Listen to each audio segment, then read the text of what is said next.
어머니, 또 어디다 두셨어요? 제가 분명히 어제 식탁 위에 올려두는 거 봤다니까요. 며느리 지아의 그 높고 신경질적인 목소리가 귓가를 때렸을 때 내 심장은 바닥으로 쿵 하고 내려앉았습니다. 아니라고.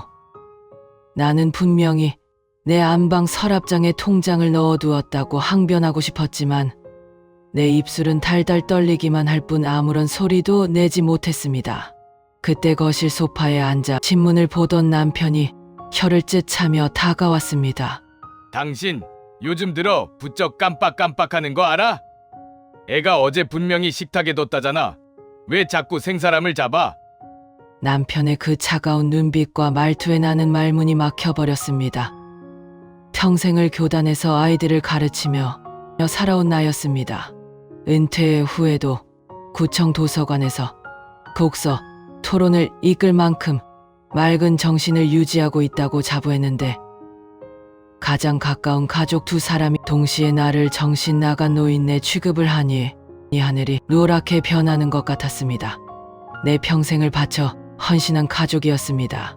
남편의 사업 실패로 빚더미에 앉았을 때도 밤낮으로 과외를 뛰며 억척같이 돈을 모아 지금의 그 알짜배기 상가 건물을 마련한 건 온전히 내 피와 땀이었습니다. 아들 녀석 장가 보낼 때도 그 상가에서 나오는 월세로 남부럽지 않게 집을 해줬습니다. 그런데 아들이 해외 지사로 발령나 떠나고 며느리가 우리 집으로 들어와 살림을 합친 지 불과 6개월 만에 내 세상은 완전히 무너져 내리기 시작했습니다. 처음엔 사소한 것들이었습니다. 내 안경이 냉장고 안에서 발견되거나 내가 분명히 걸어둔 현관문 잠금 장치가 열려있는 시기였죠. 나는 스스로를 자책하며 가슴을 쳤습니다. 내가 정말 늙어서 일어나 내 머릿속 지우개가 벌써 작동을 시작한 건가. 밤마다 이불을 뒤집어 쓰고 소리 죽여 울었습니다. 어느 날이었습니다. 거실에서 며느리의 누군가와 통화하는 소리가 들려왔습니다.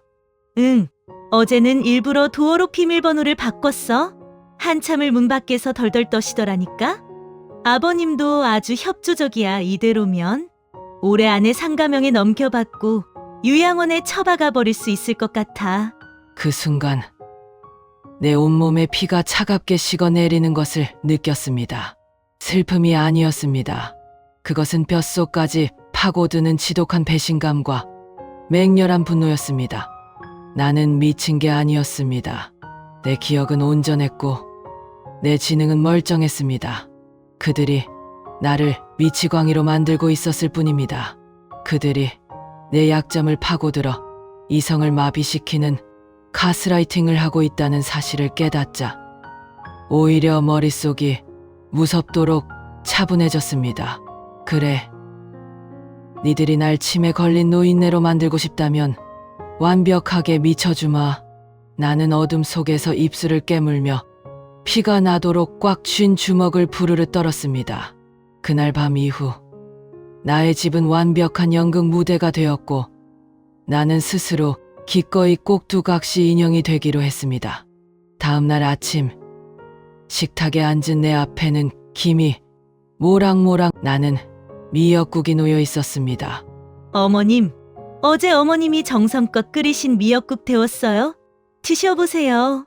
며느리 지아의 목소리는 소름이 끼칠 만큼 상냥했지만 나는 그 국에 입을 대기도 전에 알 수 있었습니다. 내가 끓인 국이 아니라는 것을요. 국물을 한 숟갈 떠서 입에 넣는 순간 바닷물을 통째로 들이킨 듯한 끔찍한 짠맛이 혀끝을 강타했습니다. 나도 모르게 헛구역질이 튀어나왔습니다. 그러자 맞은편에서 신문을 보던 남편이 안경 너머로 나를 매섭게 노려보며 소리쳤습니다. 밥상머리에서 뭐 하는 짓이야? 며느리가 차려준 밥이 맛이 없다는 거야? 뭐야? 나는 억울함에 목이 메었습니다. 여보, 이건 너무 짜서 사람이 먹을 수가. 내 말이 채 끝나기도 전에 지아가 과장된 몸짓으로 국그릇을 빼앗아 들더니 숟가락으로 국물을 찍어 맛보는 신용을 했습니다. 어머? 정말이네요. 어머님, 어제 국 끓이실 때 소금을 얼마나 부으신 거예요? 제가 치매 초기 증상 중에 미각 상실도 있다고 기사에서 봤는데 정말 큰일이네.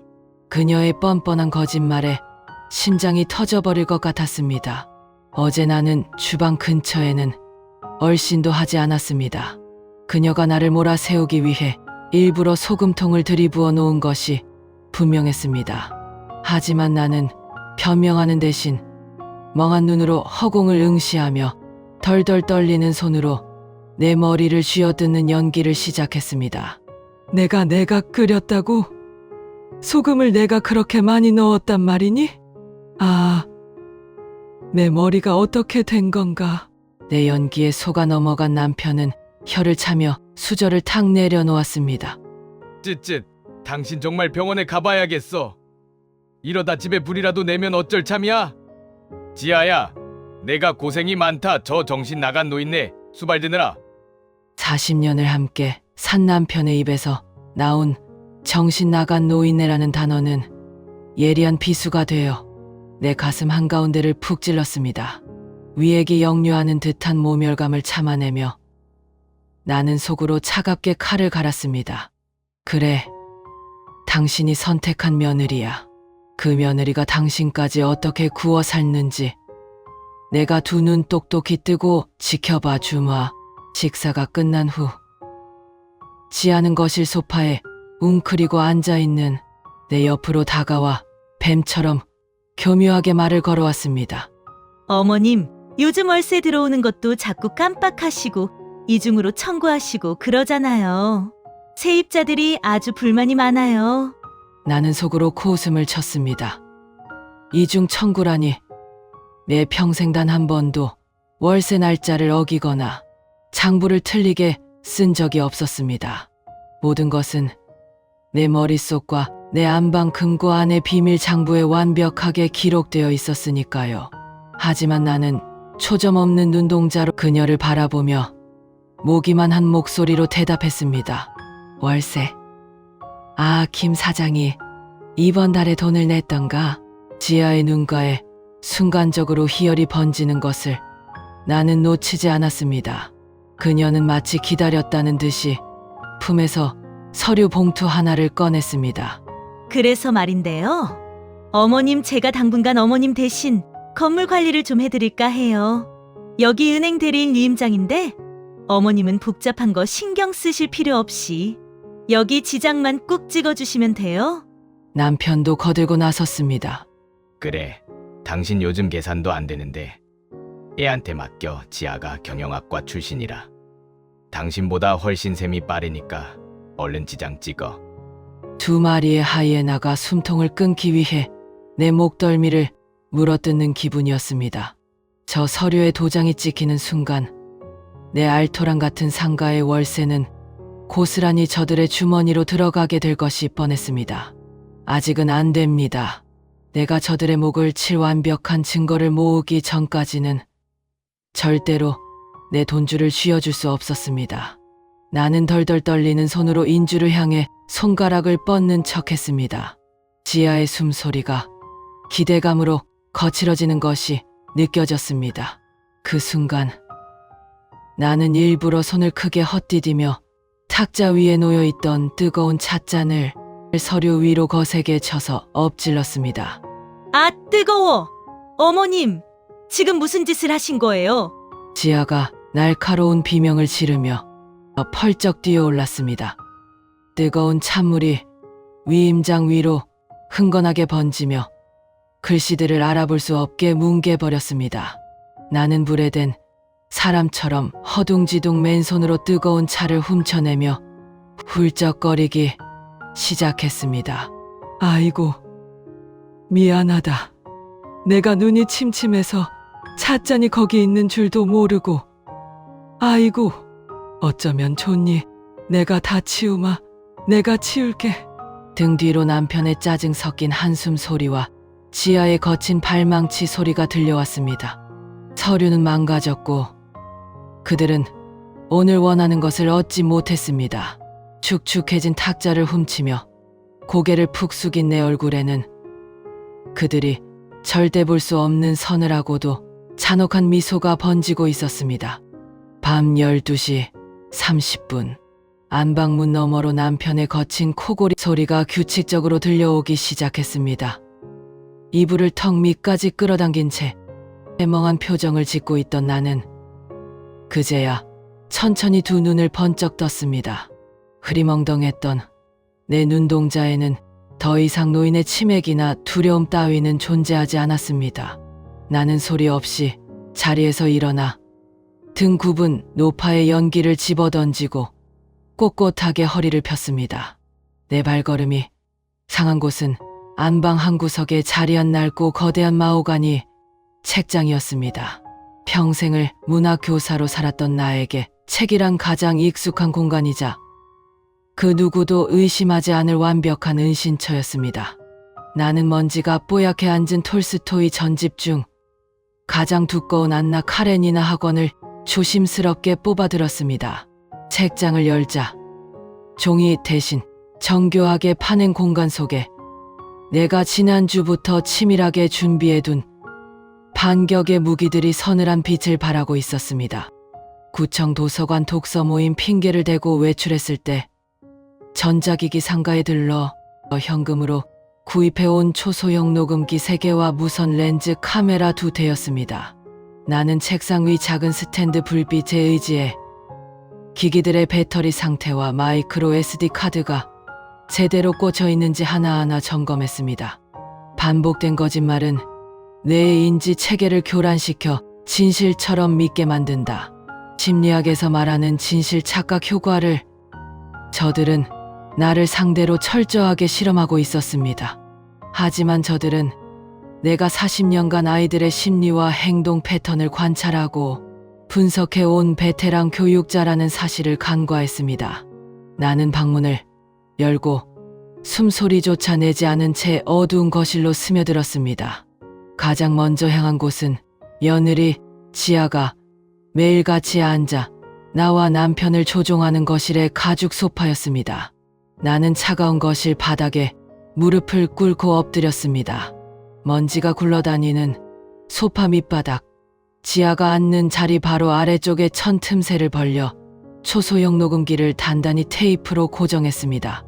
심장이 갈비뼈를 때리듯 요동쳤지만 내 손끝은 외과 의사처럼 흔들림이 없었습니다. 다음은 오늘 아침 그 지독한 소금국 사건이 벌어졌던 주방이었습니다. 나는 식탁이 훤히 내려다 보이는 찬장 위로 손을 뻗었습니다. 남편이 아끼는 그러나 절대 손을 대지는 않는 비싼 청자 도자기의 굽 안쪽으로 초소형 카메라의 렌즈가 주방 전체를 향하도록 교묘하게 각도를 맞춰 부착했습니다. 이제 저들이 밥상머리에서 내 약에 무엇을 타는지, 어떤 서류를 조작하는지 모조리 내 카메라 렌즈 안으로 들어오게 될 것입니다. 모든 설치를 마치고 안방으로 돌아온 나는 침대 밑에 숨겨두었던 얇은 노트북을 꺼내 부팅시켰습니다. 나는 기계의 무지한 뒷방 늙은이가 아니었습니다. 학교에 스마트 기기가 도입되던 시절 가장 먼저 코딩과 클라우드 연동을 공부했던 사람이 바로 나였습니다. 카메라와 녹음기에서 전송되는 실시간 데이터가 나의 개인 보안 클라우드 계정으로 자동 업로드되도록 설정을 마쳤습니다. 화면에 주방과 거실의 흑백 저괴선 영상이 선명하게 떠올랐습니다. 다음 날 오후 나는 또 길을 잃고 헤매는 치매 노인 연기를 하며 집을 나섰습니다. 지아가 내 옷에 몰래 달아둔 위치 추적기가 작동하고 있다는 것을 알았기에 나는 일부러 동네 시장통을 정신없이 배회했습니다. 그러다 사각지대인 오래된 상가, 건물 화장실로 쏙 들어갔습니다. 그곳에는 예 오랜 제자이자 지금은 대형 로펌의 에이스 변호사로 일하는 정훈이가 나를 기다리고 있었습니다. 선생님, 말씀하신 대로 상가 가처분 신청과 유언장 효력 정지에 관한 법적 준비는 완벽하게 마쳤습니다. 보내주신 녹음 파일들도 증거 능력이 충분합니다. 정훈이의 단호한 목소리를 듣는 순간 그동안 억눌러 왔던 뜨거운 응어리가 쑥 내려가는 기분이었습니다. 나는 그의 손을 꽉 쥐며 서늘한 미소를 지었습니다. 고맙다. 이제 그들의 숨통을 끊을 일만 남았구나. 집으로 돌아오는 길, 발걸음은 깃털처럼 가벼웠습니다. 지아와 남편은 여전히 나를 다루기 쉬운 치매 환자로 착각하고 내일 있을 상가명의 이전 서류를 준비하며 샴페인을 터뜨리고 있겠지요. 나는 속으로 중얼거렸습니다. 기대해도 좋아. 너희들이 쌓아 올린 그 오만하고 역겨운 모래성이 무너지는 소리를 내일 똑똑히 듣게 해줄 테니까. 결전의 아침이 밝았습니다. 거실 테이블 위에는 어제 내가 엎질렀던 차 대신 빳빳하게 새로 인쇄된 상가명의 이전 서류와 새빨간 인주가 놓여 있었습니다. 지아는 평소보다 한껏 치장한 모습으로 내 옆에 다짝 붙어 앉아 금방이라도 콧노래를 부를 듯한 표정으로 내 손에 나무 도장을 쥐어주었습니다. 맞은편에 앉은 남편은 팔짱을 낀 채 마치 큰 시혜라도 베푸는 듯한 거만한 목소리로 입을 열었습니다. 어차피 당신 이제 혼자서는 은행 업무도 못 보잖아. 지아가 다 알아서 해줄 테니 거기 이름 옆에 도장이나 꼭 찍어. 그게 우리 집안 평화를 위한 길이야. 나는 초점 없는 멍한 눈으로 허공을 한번 응시한 뒤 바들바들 떨리는 손으로 인주를 향해 도장을 가져갔습니다. 내 연기가 절정에 달하자 내 옆에 붙어 앉은 지아의 입꼬리가 귀밑까지 찢어지며 숨결이 거칠어지는 것이 생생하게 느껴졌습니다. 그녀의 눈빛은 이미 내 상가의 주인이 된 듯한 역겨운 탐욕으로 번들거리고 있었습니다. 그녀의 싸구려 향수 냄새와 탐욕스러운 땀 냄새가 섞여 내 코를 찔렀습니다. 도장이 인주에 닿기 직전 나는 뚝 하고 손의 떨림을 멈췄습니다. 그리고 굽어있던 허리를 아주 천천히 그리고 꼿꼿하게 세웠습니다. 치매 노인의 멍청한 표정을 지워낸 내 얼굴에는 서리빨 같은 냉기가 내려앉았습니다.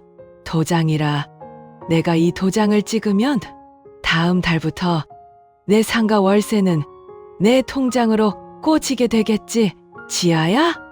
내 또렷하고 싸늘한 목소리의 거실에는 찬물을 끼얹은 듯한 정적이 흘렀습니다. 남편의 턱이 미세하게 벌어졌고 지아의 인위적인 미소가 파르르 떨리며 굳어버렸습니다. 어머님, 방금 뭐라고? 지아가 당황하며 더듬거리는 사이 나는 품에서 내 스마트폰을 꺼내 탁자 위에 툭 던지듯 올려놓았습니다. 그리고 화면을 터치하자 거실의 공기를 찢어밟기는 생생한 오디오 파일이 최대 볼륨으로 재생되기 시작했습니다. 응, 어제는 일부러 도어록 비밀번호를 바꿨어. 한참을 문 밖에서 덜덜 떠시더라니까. 아버님도 아주 협조적이야. 며칠 전 그녀가 소파에 앉아 친구와 통화하며 나를 조롱했던 바로 그 음성이었습니다. 이어서 화면에는 주방 찬장 위 카메라에 녹화되었던 지아가 내 미역국에 소금을 통째로 들이붓는 영상이 선명하게 떠올랐습니다.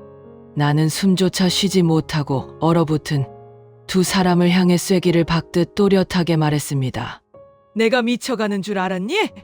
아니, 나는 너희들의 그 알량하고 천박한 가스라이팅을 구경하며 지난 몇 달간 완벽하게 미친 척을 해준 것뿐이란다. 여보, 이게 다 무슨... 남편은 사시나무 떨듯 목소리를 떨며 나를 바라보았습니다. 평생 나를 무시하고 짓누르며 살아왔던 그의 그 알량한 가부장적 권위가 산산조각 나는 순간이었습니다. 나는 남편을 향해 차갑게 코웃음을 쳤습니다. 당신도 똑같아. 내 돈으로 호의호식하면서 젊은 며느리 말에 놀아나 조강지처를 정신병원에 쳐넣으려 해? 내가 평생 아이들을 가르치며 인간의 얄팍한 심리를 연구한 교육자라는 걸 잊었나 보지? 나는 핸드백에서 어제 정훈이에게 받아온 두툼한 서류 봉투를 꺼내 허공에 흩뿌리듯 탁자 위로 패대기 쳤습니다. 상가 처분 금지 가처분 신청서. 그리고 당신 앞으로 보내는 이혼 소송 소장이야. 아, 지아 너에게 청구할 정신적 피해 보상 위자료와 사기, 미수 고발장도 잊지 않았지? 내 입에서 쏟아지는 치밀한 법적 용어들에 지아는 다리에 힘이 풀린 듯 털썩 소파 아래로 주저앉았습니다. 그녀의 비싼 명품 치마가 흉하게 구겨지는 것조차 신경 쓰지 못한 채 그녀는 기어와서 내 바지가랑이를 부여잡았습니다. 어머님 제가 잘못했어요. 제가 잠깐 미쳤나 봐요. 네, 제발 한 번만 용서해 주세요. 그이 알면 저 진짜 쫓겨나요. 자신의 간악한 속내가 완벽하게 까발려지자 그 오만하던 여자는 바닥을 기는 벌레처럼 처절하게 목숨을 구걸했습니다. 하지만 내 가슴 속에는 일말의 동정심조차 남아있지 않았습니다. 나는 내 바지를 쥐고 있는 그녀의 손을 차갑고 우아하게 쳐냈습니다. 내 눈빛은 길가의 쓰레기를 내려다보듯 서늘하고 단호했습니다. 내 집에서 당장 나가. 그리고 앞으로 내게 할 말은 내 변호사 통해서만 해. 너희들의 그 추악한 연극은 이제 끝났어. 그때 남편이 얼굴을 불그락푸르락하며 자리에서 벌떡 일어났습니다. 이 여편 내가 미쳤어. 이혼. 40년 산 부부의 정을 이렇게 단칼에 끊어? 마지막 발악이었습니다. 자신이 쥔 패가 모두 사라지자 짐승처럼 소리를 지르며 억지로 나를 위협하려는 수작이 뻔히 보였습니다. 나는 자리에서 일어나 그와 정면으로 맞섰습니다. 정? 당신이 내 미역국에 소금을 타며 미친년 취급할 때 그 알량한 정은 이미 오물통에 처박혔어. 위자료 한 푼 없이 빈털터리로 쫓겨나기 싫으면 지금 당장 내 앞에서 꺼져. 내가 뿜어내는 압도적인 분노와 완벽한 증거 앞에 남편은 결국 바람 빠진 풍선처럼 어깨를 늘어뜨리며 그 자리에 털썩 주저앉았습니다. 두 사람의 완벽한 몰락, 그들이 파놓은 지옥 같은 함정에 그들 스스로 걸어 들어가 파멸하는 모습을 내려다보며 나는 40년 만에 처음으로 뼈가 시리도록 완벽한 해방감을 느꼈습니다. 그날의 폭풍 같았던 오후가 지나고 1년이라는 시간이 흘렀습니다. 나를 미치광이로 몰아가던 그 끔찍했던 집안의 공기는 이제 완벽하게 정화되었습니다. 남편은 결국 위자료 한 푼 받지 못한 채 자신의 여동생 집으로 쫓겨나듯 들어갔습니다. 평생 내 헌신을 당연하게 여기며 왕처럼 군림하던 그의 마지막 뒷모습은 낡고 초라한 트렁크 하나를 쥔 채 한없이 구부정했습니다. 며느리 지아는 사기 미수와 정신적 피해 보상으로 거액의 빚을 떠안게 되었습니다. 진실을 알게 된 얘 아들은 큰 충격에 빠져 그녀와 파혼의 길을 걸었고 그녀는 그토록 좋아하던 명품 하나 걸치지 못한 채 쫓겨나듯 자취를 감췄습니다. 이른 아침 나를 옥죄던 그 신경질적인 목소리도 나를 깎아내리던 차가운 시선도 이 공간엔 더 이상 존재하지 않습니다. 오직 햇살이 비치는 거실에서 피어오르는 차시패 향기와 베란다에서 내가 직접 키우는 화초들의 싱그러운 숨결만이 나를 반겨줄 뿐이죠. 온전히 나만의 온도로 채워진 집안을 거닐 때면 가슴 깊은 곳에서부터 잔잔한 평화가 차오릅니다. 제 이야기를 듣고 계신 시니어 여러분, 혹시 지금 가족이라는 이름 아래 당연하게 희생을 강요당하고 있지는 않으신가요? 때로는 나이가 들었다는 이유만으로 우리의 지혜와 기억이 무시당하고 폄하되는 서러운 순간들이 찾아올지 모릅니다. 내가 늙고 병들어서 가족들에게 짐이 되는 것은 아닌가. 밤잠을 설치며 스스로를 자책하는 밤도 있으셨을 겁니다. 하지만 기억하세요. 우리의 머릿속에 담긴 수십 년의 세월과 삶의 지혜는 결코 타인의 얄팍한 속임수나 가스라이팅에 무너질 만큼 가볍지 않습니다. 스스로를 의심하지 마세요. 당신은 당신이 생각하는 것보다 훨씬 더 강인하고 지혜로우며 온전한 사람입니다. 누군가 당신의 눈을 가리고 귀를 막으려 한다면 두려워하지 말고 눈을 번쩍 떠서 진실을 마주하십시오. 가족이 내 삶의 전부였던 시절은 지났습니다. 피와 땀으로 지켜낸 내 재산과 권리는 오직 나 자신을 지키는 단단한 울타리가 되어줄 것입니다.